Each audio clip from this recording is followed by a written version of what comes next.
everyone, I'm Dr. Duke, and welcome to Political Jazz at Oliver McGee. Each week, we dive into D.C. politics and speak directly to former White House senior advisor, Oliver McGee. Oliver, thank you so much for joining us today.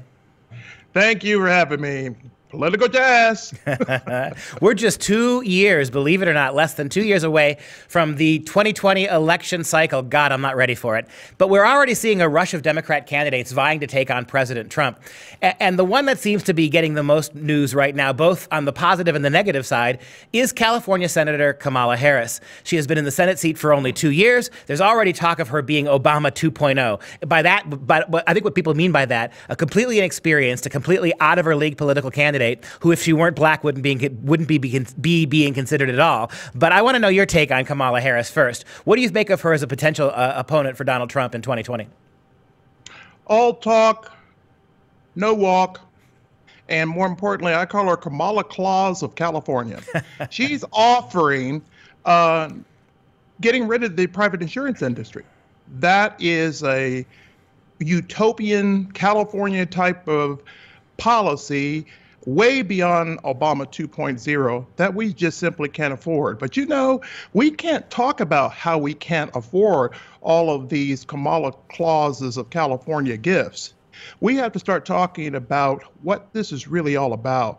What she's doing in releasing her campaign on Martin Luther King's birthday, she's trying to get out there out front in front of all of the other Democratic candidates. And I don't really call her Obama 2.0. I call her trying to be Trump 2.0. She's trying to get out and create her own down the staircase moment where she can define the conversation on the Democratic Party, much like Trump did on that staircase trip. He made the first offer for the GOP, Donald Trump did. And when you make your first offer, that's 90% of the deal. But Kamala doesn't have the deal. She doesn't have the walk that backs the talk, and she really hasn't done her homework. To be able to try to do industrial organization by getting rid of the private insurance industry, that means that her team has not done their homework on how much that's going to cost. We've got $21 trillion deficit, $800 billion annually a year in deficit spending, and she wants to throw in another $2 trillion boondoggle of getting rid of the private insurance and have you go in and say, just take care of me and we'll figure out how to pay for it later. Yeah, and you mentioned 21 trillion debt existing. I've seen the statistics from the CBO and other places. They're talking about fully socializing medicine in this country, single payer, which is exactly what Kamala Harris is pushing for, anywhere between $32 and $44 trillion. So you could theoretically double. Think about all the moms and dads out there that are just freaking out, all the sober people who are freaking out at $21 trillion of debt. It took us almost 250 years to rack up $21 trillion of debt. And people like Kamala Harris want to double it in 1 month if they get their way. You know, that's so well said, Dr. Duke, because the issue is with these candidates, and we're going to have a field show. It's going to be about 22, maybe even 25, we hope, because that's just going to be good television to see that mess take place. But all of them are missing one thing that Donald Trump had when he was doing the debates for the GOP: authenticity. Read my lips, authenticity. Because they're all trying to be Donald Trump, and that's not authentic.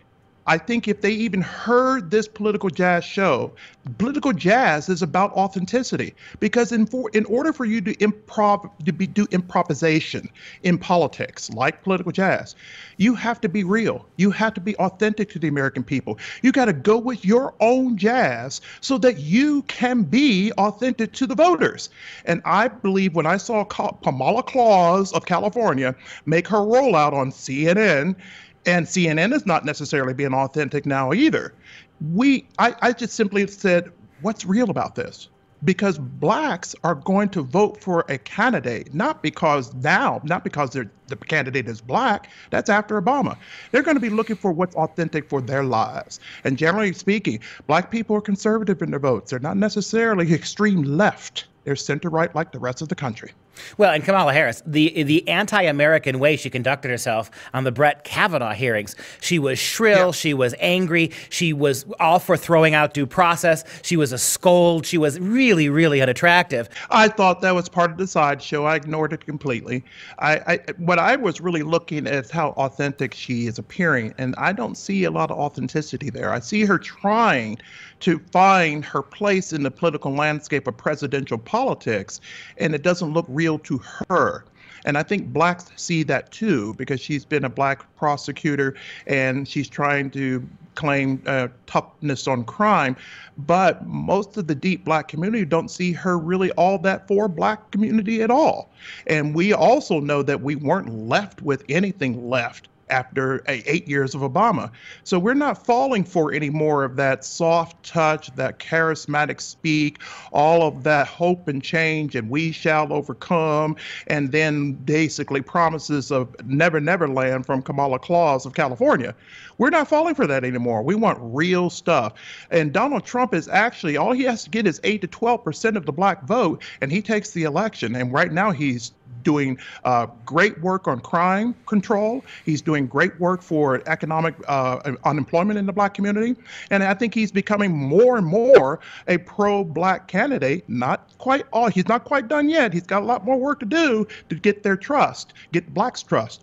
But he's still a very, very productive Republican president that's bringing the bacon home. Just real quick, seems to be millennials, the candidate they want. They're not falling for Kamala Claus. They don't seem terribly interested in Pocahontas. The one candidate that millennials seem to be gravitating to is the 900-year-old man, Bernie Sanders. What do you make of Bernie Sanders' candidacy if he were to jump in? And what does his appeal to young, economically illiterate kids? He's another Santa Claus. He's going to be offering the same types of policies he's been offering for decades and that he offered for the Bernie Bros. And I just think he's just not going to be able to help himself. He's going to throw himself in this race, and that's going to take a lot of air out of the room for all of these folks out here, including Kamala Claus of California, to make the first offer. All she's doing is offering what the Bernie Bros wanted, and he's going to snatch that right back. The challenge in this field, Dr. Dukes, is going to be seeing how do the Bernie Bros with Bernie in this debate match up with Lunch Bucket Joe and Joe Biden, and who's going to win that trade-off? And then at the same time, we need to add the queen woman in the campaign that everybody's waiting to jump in, and that's Hillary. And that's going to throw everything up in the air. And so then there are going to be really a lot of contradictions. And again, I point back to this word authenticity.